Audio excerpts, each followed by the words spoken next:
അനുരഞ്ജനം ആദ്യം രസമാണ്, എന്നാൽ അവസാനം പിടിച്ചാൽ കിട്ടാത്തിടത്ത് അത് നമ്മെ കൊണ്ടെത്തിക്കും. അതുകൊണ്ട് സൂക്ഷിക്കണം.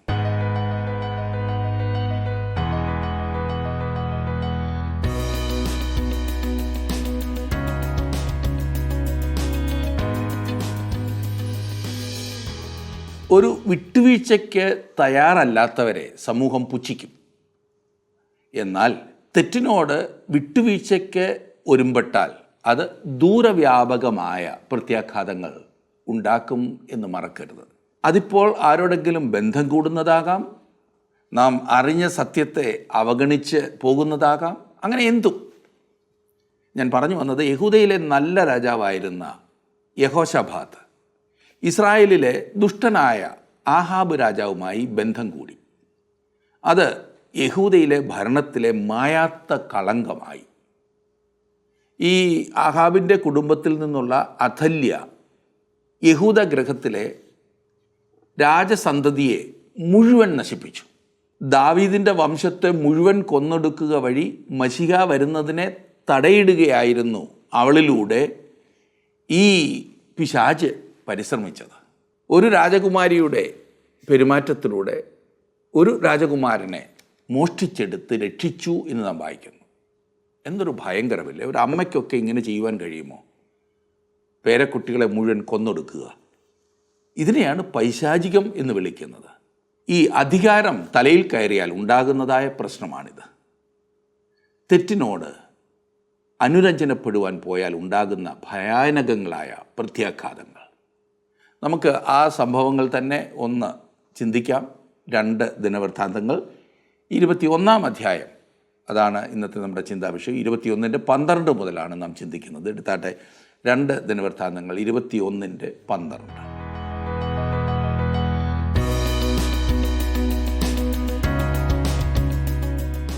ദിനവൃത്താന്തം 21-ാം അധ്യായത്തിൻ്റെ 12-ാം വാക്യത്തിൽ നാം വായിക്കുന്നത്, അവന് ഏലിയ പ്രവാചകന്റെ പക്കൽ നിന്ന് ഒരു എഴുത്ത് വന്നതെന്തെന്നാൽ, നിന്റെ പിതാവായ ദാവീദിന്റെ ദൈവമായ യഹോവ ഇപ്രകാരം അരുളിച്ചെയ്യുന്നു, നീ നിന്റെ അപ്പനായ യഹോശാഫാത്തിന്റെ വഴികളിലും യഹൂദ രാജാവായ ആസയുടെ വഴികളിലും നടക്കാതെ ഇസ്രായേൽ രാജാക്കന്മാരുടെ വഴിയിൽ നടക്കുകയും ആഹാബ് ഗൃഹത്തിൻ്റെ പരസംഗം പോലെ യഹൂദയെയും യെരൂശലേം നിവാസികളെയും പരസംഗം ചെയ്യുമാറാക്കുകയും നിന്നേക്കാൾ നല്ലവരായ നിന്റെ പിതൃഭവനത്തിലുള്ള നിന്റെ സഹോദരന്മാരെ കൊല്ലുകയും ചെയ്യുക കൊണ്ട് യഹോവ നിന്റെ ജനത്തെയും നിന്റെ മക്കളെയും നിന്റെ ഭാര്യമാരെയും നിന്റെ സകല വസ്തുവകകളെയും മഹാബാധ കൊണ്ട് ബാധിക്കും. ഇവിടെ യഹോരാമിന് ലഭിച്ചതായ കത്താണ്. ഏലിയാവിനെക്കുറിച്ച് പലരും പറയാറുള്ളത് അവൻ പ്രവചനമൊന്നും എഴുതിയിട്ടില്ലാത്ത വ്യക്തിയാകുന്നു എന്നത്രേ. അതിൻ്റെ അർത്ഥം ഏലിയാവിൻ്റെ പേരിലുള്ളതോ ഏലിയാവ് എഴുതിയിട്ടുള്ളതോ ആയ പുസ്തകങ്ങളൊന്നും ബൈബിളിലില്ല എന്നത്രേ. അവനൊരു പുസ്തകം എഴുതിയില്ലെങ്കിലും അവനൊരു ദൂത് എഴുതിയിട്ടുണ്ട്. ഈ മനുഷ്യൻ, അതെ, ഏലിയാവ് ഒരു ദൂത് എഴുതിയപ്പോൾ അതൊരു കടലാസ് തന്നെ കരിച്ചു എന്നത്രേ കരുതേണ്ടത്. താൻ എഴുതുന്ന കർക്കശമായ ദൂതിൻ്റെ കാരണം പറഞ്ഞുകൊണ്ടാണ് അവൻ ആരംഭിക്കുന്നത്. നീ നിൻ്റെ അപ്പനായ യഹോശാഫാത്തിൻ്റെ വഴികളിലും യഹൂദ രാജാവായ ആസയുടെ വഴികളിലും നടക്കാതെ. ഇനി നമുക്ക് ആ ദൂതിൻ്റെ ഗൗരവം കാണുവാനായിട്ട് സാധിക്കും. ഇതുപോലൊരു ദൂത് പറയേണ്ടത് ഏലിയാവ് തന്നെ ആയിരിക്കേണ്ടതാണ്. ഇതൊരു കഠിനമായ ദൂതാണ്. അതെ, ഈ യഹോരാമിനോട് അറിയിക്കുവാൻ ദൈവം ആഗ്രഹിക്കുന്ന ദൂത്. ഈ ദൂതിലെ ഉള്ളടക്കം അസാധാരണമൊന്നും അല്ല. ഏലിയാവ് നൽകും എന്ന് നമുക്ക് പ്രതീക്ഷിക്കുവാൻ കഴിയുന്നത് ഇതുപോലൊരു ദൂത് തന്നെയാണ്. ഓരോരുത്തരും ഏത് വിധത്തിലുള്ള ദൂതായിരിക്കും നൽകുക എന്നൊരു ധാരണ നമുക്കുണ്ടല്ലോ. എന്നാൽ ഇവിടുത്തെ സാഹചര്യം അസാധാരണമായ ഒന്നത്രേ. ഇത് 3 ചോദ്യങ്ങളാണ് ഉയർത്തുന്നത്. ആര്, എപ്പോൾ, എവിടെ. ആര് എന്നുള്ളത് തന്നെ നമുക്ക് ആദ്യം ഒന്ന് നോക്കാം. ആരാണ് ഈ ഏലിയാവ്? ഈ ദൂത് യഹോശാഫാത്തിൻ്റെ മകനായ യഹോരാമിനോടാണ് അറിയിക്കുന്നത്. രാജാക്കന്മാരുടെ പുസ്തകത്തിൽ നാം കാണുന്നത് യഹോശാഫാത്തിൻ്റെ 18-ാം ആണ്ടിൽ ഏലിയാവ് സ്വർഗത്തിലേക്ക് എടുക്കപ്പെട്ടു എന്നത്രേ. യഹോരാമിൻ്റെ ഭരണ സമയത്ത് ഏലിയാവ് ഭൂമിയിൽ ഉണ്ടായിരുന്നില്ല. അതുകൊണ്ട് തന്നെ അവന് ഇങ്ങനൊരു പ്രവചനം എഴുതുവാൻ സാധിക്കില്ല എന്ന നിഗമനത്തിലാണ് അനേകരും. ചില വേദശാസ്ത്ര വിദ്യാർത്ഥികളുടെ പക്ഷം ഇത് വേറൊരു ഏലിയാവാകുന്നു എന്നത്രേ. അതായത് നമുക്ക് സുപരിചിതനായ തിശ്ബ്യനായ ഏലിയാവ് അല്ല പോലും. എന്നാൽ ഞാൻ വിശ്വസിക്കുന്നത് ഇവിടെ പറഞ്ഞിരിക്കുന്നത് തിശ്ബ്യനായ ഏലിയാവ് ആയിരുന്നില്ല എങ്കിൽ ദൈവം അത് വ്യക്തമാക്കുമായിരുന്നു എന്നത്രേ. അതെ, അമാനുഷികമായതിനെ തള്ളിക്കളയാത്തിടത്തോളം അസാധ്യമായ തടസ്സം ഒന്നുമില്ല. നിങ്ങൾ അങ്ങനെ അമാനുഷികമായതിനെ തള്ളിക്കളയുന്നെങ്കിൽ ഇത് മാത്രമല്ല, ബൈബിളിലെ ഭൂരിഭാഗം കാര്യങ്ങളും നിങ്ങൾ തള്ളിക്കളയും. ഇവിടെ ഈ ദൂത് എഴുതിയത് നമ്മുടെ പഴയ സുഹൃത്ത് തന്നെയാണ്. അതെ, നമ്മുടെ ഏലിയാവ്. ഇനിയും രണ്ടാമത്തെ ചോദ്യം, എപ്പോഴാണ് ഏലിയാവ് ഇതെഴുതിയത്? അവൻ സ്വർഗത്തിലേക്ക് എടുക്കപ്പെട്ടതിന് ശേഷമാണോ ഇതെഴുതിയത്? ചിലർ അഭിപ്രായപ്പെടുന്നത് ഏലിയാവ് സ്വർഗത്തിലേക്ക് എടുക്കപ്പെട്ടതിന് ശേഷമാണ് ഇതെഴുതിയതെന്നത്രേ. എന്നാൽ അത് ഊഹാപോഹം മാത്രമാണ്. വളരെ ലളിതമായ വിശദീകരണം എന്തെന്നാൽ ഏലിയാവ് എടുക്കപ്പെടുന്നതിന് മുൻപ് ഇതെഴുതി എന്നത്രേ. അത് അമാനുഷികമാണല്ലോ. തീർച്ചയായും അത് തന്നെയാണ് ഞാൻ പറയുവാൻ ആഗ്രഹിക്കുന്നത്. പ്രവചനം അമാനുഷികമാണ്. ഭാവിയെക്കുറിച്ച് പറയുന്ന ഒരു കാര്യം, അതാണ് പ്രവചനം. ഇതിൻ്റെ അനേകം സംഭവങ്ങൾ നമുക്കുണ്ട്. പാഴ്സി രാജാവ് ആയിരുന്ന കോരസ് ജനിക്കുന്നതിന് 2 നൂറ്റാണ്ടുകൾക്ക് മുൻപ് യെശയ്യാ പ്രവാചകൻ കോരസിനെക്കുറിച്ച് പറഞ്ഞു. ദാനിയേൽ മഹാനായ അലക്സാണ്ടർ ചക്രവർത്തിയെക്കുറിച്ച് പറഞ്ഞിട്ടുണ്ടല്ലോ. ഏലിശ അരാമിൽ ഹസായേൽ ഭരിക്കുന്നതിനെക്കുറിച്ച് പറഞ്ഞത് ഓർക്കുമല്ലോ. മശിക ജനിക്കുവാൻ പോകുന്ന സ്ഥലം ബേത്ലഹേമായിരിക്കുമെന്ന് മീഖ പ്രവാചകൻ നേരത്തെ പറഞ്ഞല്ലോ. ഇത്രമാത്രം കൃത്യമായി പ്രവചിക്കുവാൻ ദൈവത്തിന് മാത്രമേ സാധിക്കൂ. അതുകൊണ്ടാണ് അത് അമാനുഷികം. ഒടുവിലത്തെ ചോദ്യം എവിടെ എന്നുള്ളതാണ്. എവിടെയാകുന്നു ഏലിയാവ് ഈ പ്രവചനം എഴുതിയത്? ഏലിയാവ് വടക്കേ രാജ്യത്തെ ഒരു പ്രവാചകനായിരുന്നു.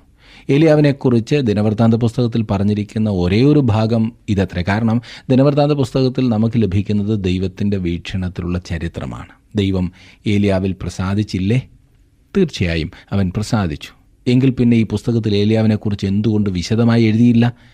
ദൈവം ഏലിയാവിനെയോ അവൻ്റെ ശുശ്രൂഷയോ അവഗണിച്ചതല്ല, പിന്നെയോ ദൈവം വടക്കേ രാജ്യത്തിൻ്റെ മൊത്തം ചരിത്രം വിട്ടുകളഞ്ഞിരിക്കുന്നതാണ് അതിൻ്റെ കാരണം. ഏലിയാവ് വടക്കേ രാജ്യത്തിൻ്റെ പ്രവാചകനായിരുന്നു. തെക്കേ രാജ്യത്തെ രാജാവിനോട് ഏലിയാവ് സംസാരിച്ച ഒരേ ഒരു അവസരം ഇത് മാത്രമാണ്.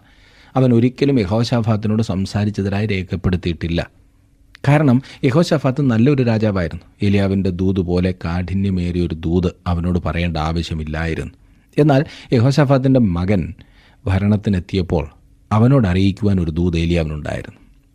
ഏലിയാവ് സ്വർഗത്തിലേക്ക് എടുക്കപ്പെടുന്നതിന് മുൻപാണ് ഈ ദൂത് നൽകിയത്. ഏലിയാവ് തൻ്റെ പുതപ്പ് മാത്രമായിരുന്നില്ല, ഈ ദൂതും ഏലിശയെ ഏൽപ്പിച്ചിരുന്നു എന്നത്രേ ഞാൻ വിശ്വസിക്കുന്നത്.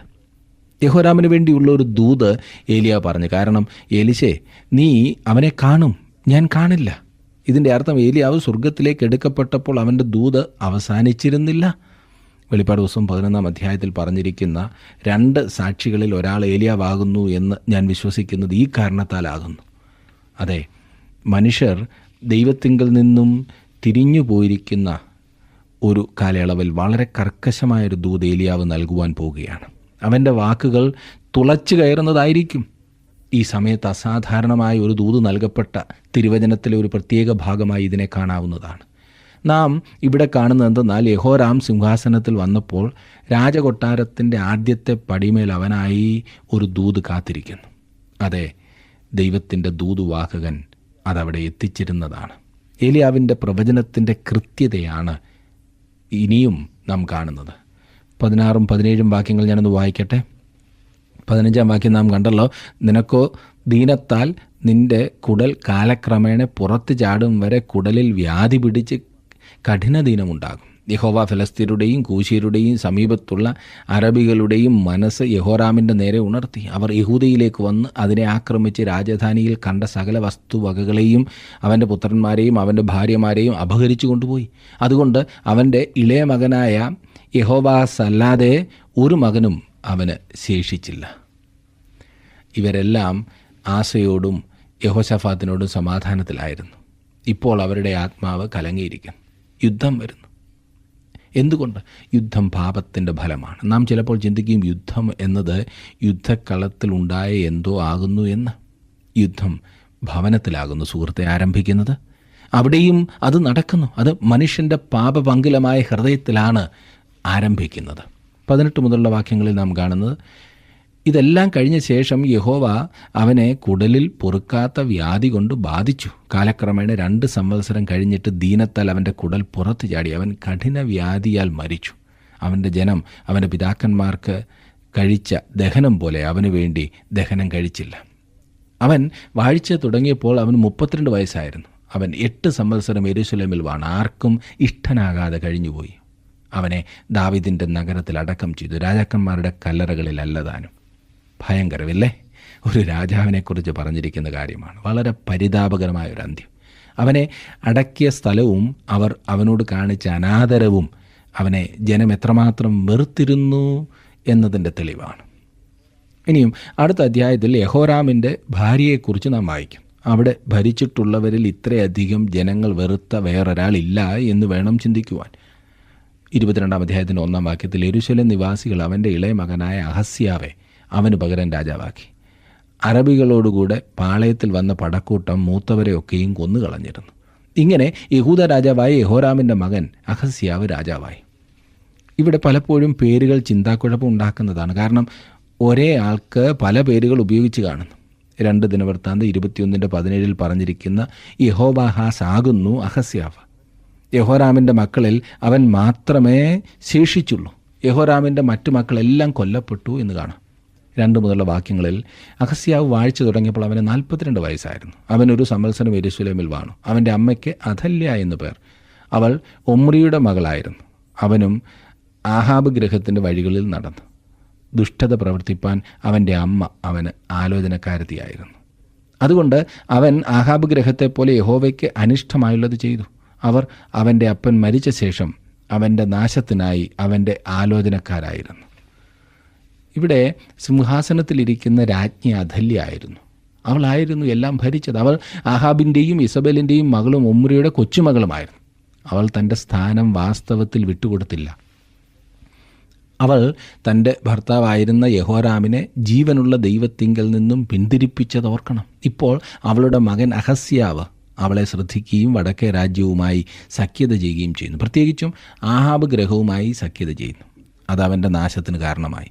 ഒരു പകയോടുകൂടി നീതി നടത്തുന്ന അവസ്ഥ ഇവിടെ കാണാം. അവൻ്റെ മേൽ വരുന്ന ശിക്ഷ 5-ാം വാക്യത്തിൽ നാം കാണുന്നത്, അവരുടെ ആലോചന പോലെ അവൻ നടന്നു. ഇസ്രായേൽ രാജാവായ ആഹാബിൻ്റെ മകൻ യോരാമിനോട് കൂടെ അവൻ ഗിലെയാദിലെ രാമോത്തിൽ അരാം രാജാവായ ഹസായേലിനോട് യുദ്ധത്തിന് പോയി. എന്നാൽ അരാമ്യർ യോരാമിനെ മുറിവേൽപ്പിച്ചു. ഇതും ചിന്താക്കുഴപ്പമുണ്ടാക്കുന്നതാണ്. കാരണം വടക്കേ രാജ്യത്തിലും തെക്കേ രാജ്യത്തിലും യഹോരാം എന്ന പേരിൽ രാജാക്കന്മാർ ഭരിച്ചിരുന്നു. ഇവിടെ ഇപ്പോൾ കണ്ടാൽ തോന്നും പഴയ യഹോരാം വീണ്ടും ഭരണത്തിന് വന്നു എന്ന്. എന്നാൽ യഹൂദയിലെ യഹോരാം മരിച്ചു. അവൻ്റെ മകൻ അഹസ്യാവാകുന്നു അവിടുത്തെ രാജാവ്. എന്നാൽ അവനിപ്പോൾ ഇസ്രായേൽ രാജാവായ യഹോരാമുമായി സഖ്യത ചെയ്യുന്നു. ആരാമുമായുള്ള ഈ യുദ്ധത്തിൽ യഹോരാം മുറിവേൽക്കപ്പെട്ടു.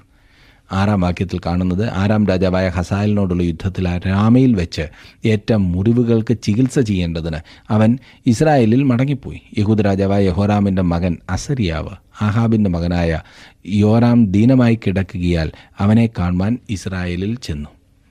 യഹൂദ രാജാവായ അസരിയാവ് ഇസ്രായേൽ രാജാവായ യഹോരാമിനെ സന്ദർശിക്കുവാൻ ചെന്നു.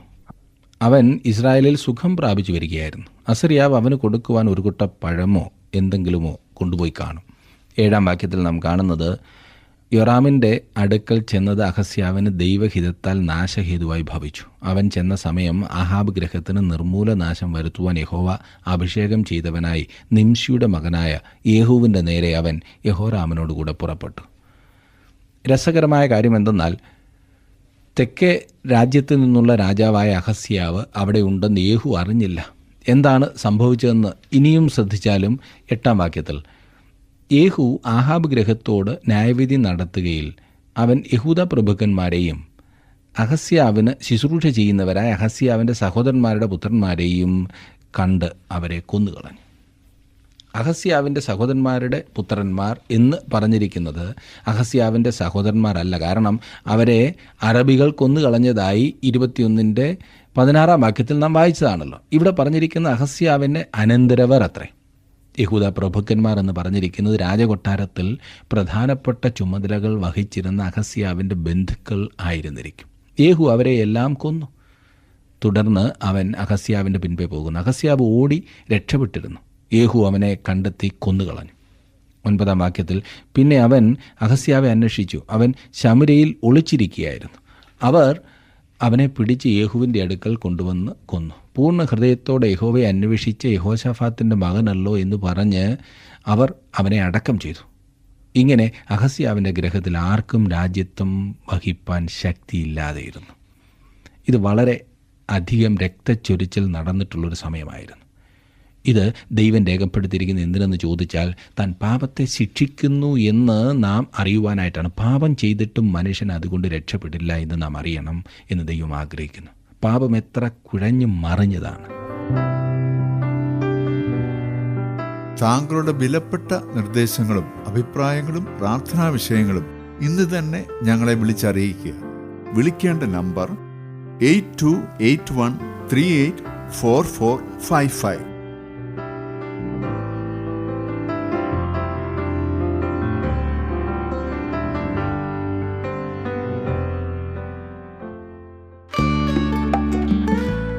ഇന്നത്തെ പ്രോഗ്രാം താങ്കൾക്ക് ഇഷ്ടപ്പെട്ടുവോ? എങ്കിൽ ഉടൻ തന്നെ ഞങ്ങൾക്കൊരു മിസ് കോൾ തരിക. അടുത്ത വിജയി ഒരുപക്ഷെ താങ്കളായിരിക്കാം.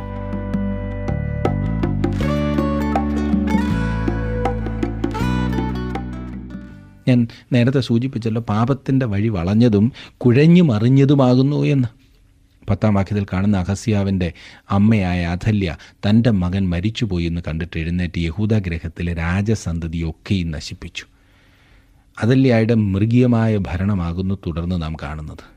ഞാനിവിടെ ഈ കാര്യം തുറന്നു പറഞ്ഞാൽ, സ്വന്തം പേരക്കിടാങ്ങളെ കൊല്ലുവാൻ മനസ്സ് വരുന്നത് വെറും നികൃഷ്ടവും മൃഗീയവുമായ സ്വഭാവമുള്ളവർക്ക് മാത്രമാണില്ലേ?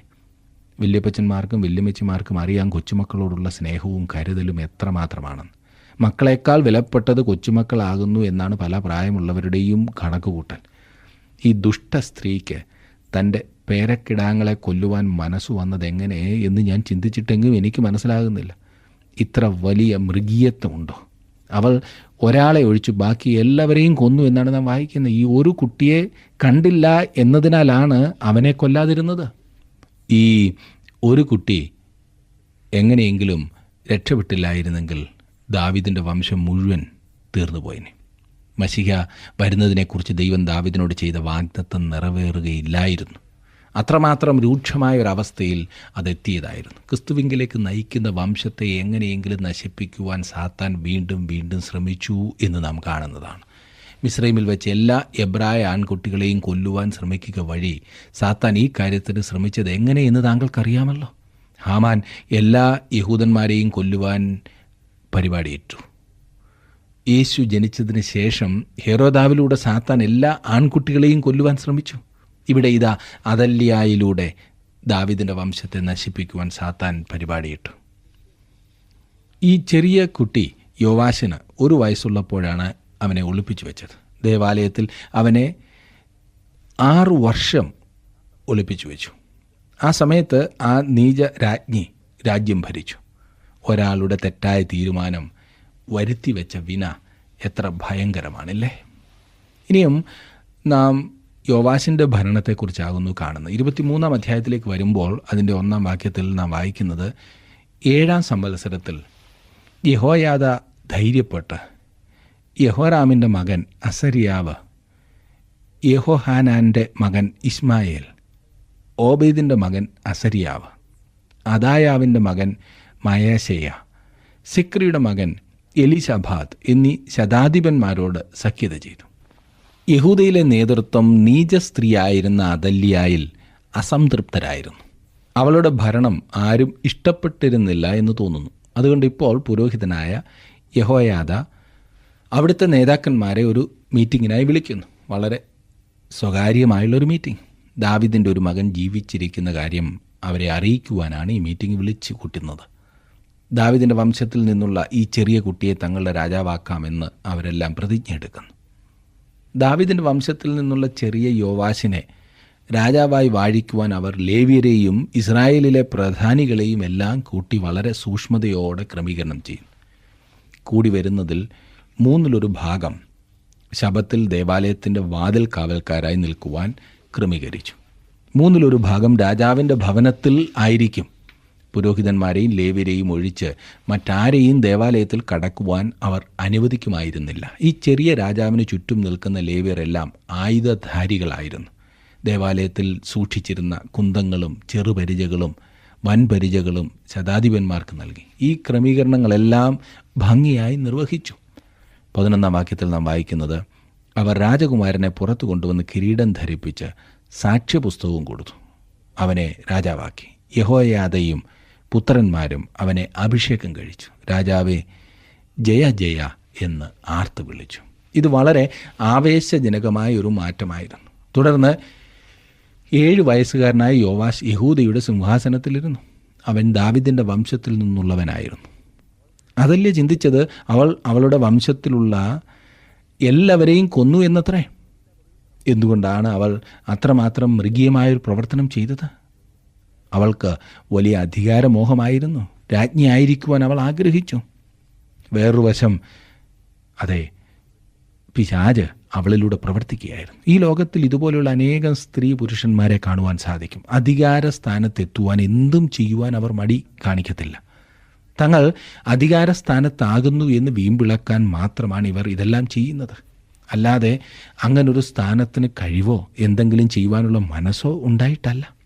എല്ലാ വിഭാഗത്തിലും ഈ കൂട്ടർ ഉണ്ടെന്നുള്ളത് രസകരമായ സംഗതിയാണ്. അധികാരത്തിന് വേണ്ടി ഓടുന്ന പ്രസംഗകരും സഭാ ശുശ്രൂഷകരും രാഷ്ട്രീയക്കാരും അങ്ങനെ വലിയൊരു വിഭാഗമുണ്ട്. ഇത് കൈക്കലാക്കുവാൻ എത്ര താണു വേണമെങ്കിലും അവർ പ്രവർത്തിക്കും. ഈ അഥല്യയെപ്പോലെ ആണവർ. സ്വന്തം പേരക്കിടാങ്ങളെ കൊന്ന് അധികാരം കൈയടക്കുവാൻ ശ്രമിക്കുന്ന മൃഗീയത. 12 വാക്യത്തിൽ ജനം വരികയും രാജാവിനെ കീർത്തിക്കുകയും ചെയ്യുന്ന ഘോഷം അഥല്യ കേട്ടിട്ട് യഹോവയുടെ ആലയത്തിൽ ജനത്തിൻ്റെ അടുക്കൽ വന്നു. ഇവിടെ അഥല്യ എത്രമാത്രം ആശ്ചര്യത്തോടെ എല്ലാം കണ്ടിരിക്കും എന്ന് ഒന്ന് ചിന്തിക്കൂ. 13 വാക്യത്തിൽ നാം കാണുന്നത്, പ്രവേശനത്തിങ്കൽ രാജാവ് തൻ്റെ തൂണിൻ്റെ അരികെ നിൽക്കുന്നതും രാജാവിൻ്റെ അടുക്കൽ പ്രഭുക്കന്മാരും കാഹളക്കാരും നിൽക്കുന്നതും ദേശത്തെ ജനമൊക്കെയും സന്തോഷിച്ച് കാഹളമൂതുന്നതും സംഗീതക്കാർ വാദ്യങ്ങളാൽ പാടുന്നതും സ്തോത്രഗാനം നയിക്കുന്നതും കണ്ടപ്പോൾ അഥല്യ വസ്ത്രം കീറി ദ്രോഹം ദ്രോഹം എന്ന് പറഞ്ഞു. അവളുടെ കാഴ്ചപ്പാടിൽ ഇവിടെ ഈ നടക്കുന്നത് ദ്രോഹമാണ്. എന്നാൽ അധികാരം കൈയടക്കുവാൻ വേണ്ടി നിരപരാധികളെ കൊന്നൊടുക്കിയത് ദ്രോഹമല്ല കേട്ടോ. ഇത് മഹാദ്രോഹം. എന്തൊരു കുടുസായ ചിന്താഗതി! എൻ്റെ കാര്യം സാധിക്കുവാൻ ഞാൻ ചെയ്യുന്നതൊന്നും പ്രശ്നമല്ല, എന്നാൽ എൻ്റെ വഴിക്ക് തടസ്സം നിൽക്കുന്നതെല്ലാം ദ്രോഹമാണ്. 14 15 വാക്യങ്ങളിൽ യഹോയാദാ പുരോഹിതൻ പടനായകന്മാരായ ശതാധിപന്മാരെ പുറത്തു വരുത്തി അവരോട്, അവളെ അണികളിൽ കൂടി പുറത്തു കൊണ്ടുപോകുവിൻ. ആരെങ്കിലും അവളെ അനുഗമിച്ചാൽ അവൻ വാളാൽ മരിക്കണമെന്ന് കൽപ്പിച്ചു. അവളെ യഹോവയുടെ ആലയത്തിൽ വെച്ച് കൊല്ലരുത് എന്ന് പുരോഹിതൻ കൽപ്പിച്ചിരുന്നു. അങ്ങനെ അവർ അവൾക്ക് വഴിയുണ്ടാക്കി കൊടുത്തു. അവൾ രാജധാനിക്ക് സമീപത്ത് കുതിരവാതിലിൻ്റെ പ്രവേശനത്തിങ്കിലെത്തിയപ്പോൾ അവിടെ വെച്ച് അവർ അവളെ കൊന്നുകളഞ്ഞു. യോവാശ് ഇപ്പോഴും ഒരു ചെറിയ കുട്ടിയാണ്. 7 വയസ്സ് മാത്രം പ്രായമുള്ളൊരു കുട്ടി. അതുകൊണ്ട് യഹോയാദാ പുരോഹിതനാണ് കാര്യങ്ങളൊക്കെ ചെയ്യുന്നത്. ഈ കുട്ടി ഒരു പ്രായം എത്തുന്നത് വരെ തീരുമാനങ്ങളൊക്കെ എടുക്കുന്നത് യഹോയാദാ പുരോഹിതനായിരിക്കും. യഹോയാദാ ദൈവത്തിൻ്റെ പുരോഹിതനാണ്. അവൻ രാജ്യത്തെ ദൈവിക ആരാധനയിലേക്ക് നയിക്കുന്നവനാണ്. 16 വാക്യം നാം വായിക്കുന്നത്, അനന്തരം യഹോയാദാ തങ്ങൾ യഹോവയുടെ ജനമായിരിക്കുമെന്ന് താനും സർവ്വജനവും രാജാവും തമ്മിലൊരു നിയമം ചെയ്തു. യഹോയാദാ പുരോഹിതൻ ബാലിൻ്റെ ബലിപീഠങ്ങൾ ഇടിച്ചു. ബാലിൻ്റെ പുരോഹിതന്മാരെ കൊന്നുകളഞ്ഞു. ഹോമയാഗത്തിന് പുരോഹിതന്മാരെയും ലേവ്യരെയും ക്രമീകരിക്കുക വഴി അവൻ യഹോവയുടെ ആരാധന പുനർജീവിപ്പിച്ചു. ദാവീദ് ക്രമീകരിച്ചിരുന്നതുപോലെ സംഗീതം യഥാസ്ഥാനപ്പെടുത്തി. വാതിൽ കാവൽക്കാർ കാവൽ നിന്നതിനാൽ അശുദ്ധമായതൊന്നും ദേവാലയത്തിൽ പ്രവേശിച്ചില്ല. 21 വാക്യം കൂടി ഞാൻ വായിക്കാം. ദേശത്തിലെ സകല ജനവും സന്തോഷിച്ചു. നഗരം സ്വസ്ഥമായിരുന്നു. അതല്ലയെ അവർ വാൾ കൊണ്ട് കൊന്നുകളഞ്ഞു. നോക്കണം, ഇതേ വിഷയം വീണ്ടും വീണ്ടും വരുന്നതായി നാം കാണുന്നു. പാപം എല്ലായ്പ്പോഴും കുഴപ്പങ്ങൾ ഉണ്ടാക്കുന്നു. പാപം മൂലം പ്രശ്നങ്ങൾ, ഹൃദയത്തകർച്ച, ദൈവത്തിൻ്റെ ശിക്ഷ.